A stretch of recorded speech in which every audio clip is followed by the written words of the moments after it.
Hello' family, গৰমৰ বন্ধ চলি আছে যদিও হঠাৎ স্কুলত মিটিংখন দিব লগা হ'ল। ৰ'ব কৈ আছোঁ।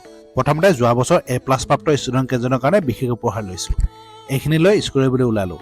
আজি স্কুলখনলৈ মোৰ শেষ যাত্ৰা। কাৰণটো কৈ আছোঁ। প্ৰথমতে স্কুলৰ মিটিং বুলি অকণমান চাহৰ যোগাৰ লৈছোঁ। আজিও ড্ৰাইভাৰ হিচাপে ভাইটিক আনিছোঁ। যোৱা 2 জুলাই তাৰিখে মিউচুৱেল ট্ৰেন্সফাৰ অৰ্ডাৰ এখন পালোঁ। গতিকে সকলোৰে পৰা বিদায় ল'বলৈ আজি স্কুলত উপস্থিত হওঁ। এই স্কুলখনে যোৱা 2 বছৰত বহুতখনেই দিলে। অভিভাৱকৰ বন্ধুত্বৰ লগতে ল'ৰা-ছোৱালীৰ মৰম, যাৰ মই সদায় ঋণী হৈ থাকিম। পাহৰিব নোৱাৰিম স্কুলখনৰ ধুনীয়া পৰিৱেশটো। এৰিব মন নাযায়, কিন্তু কি কৰিম, স্কুলখন মোৰ ঘৰৰ পৰা বহুত দূৰত। অহা যোৱা কৰি ক্লাছ কৰাটো মোৰ বাবে একেবাৰে সম্ভৱ নহয়, যাৰ বাবে মন নগলেও এনেদৰে এৰি আহিবলগীয়া হয়। এই পথটো সদায় আপোন মোৰ। ভাগৰ লাগিলে এই ঠাইখিনিয়ে সতেজ কৰিম মোক।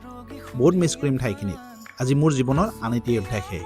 গতিকে শেষত আইচক্ৰীমৰ জুতিৰে ঘৰলৈ বুলি ওলালোঁ। ভালে থাকক সকলোৱে। বাই।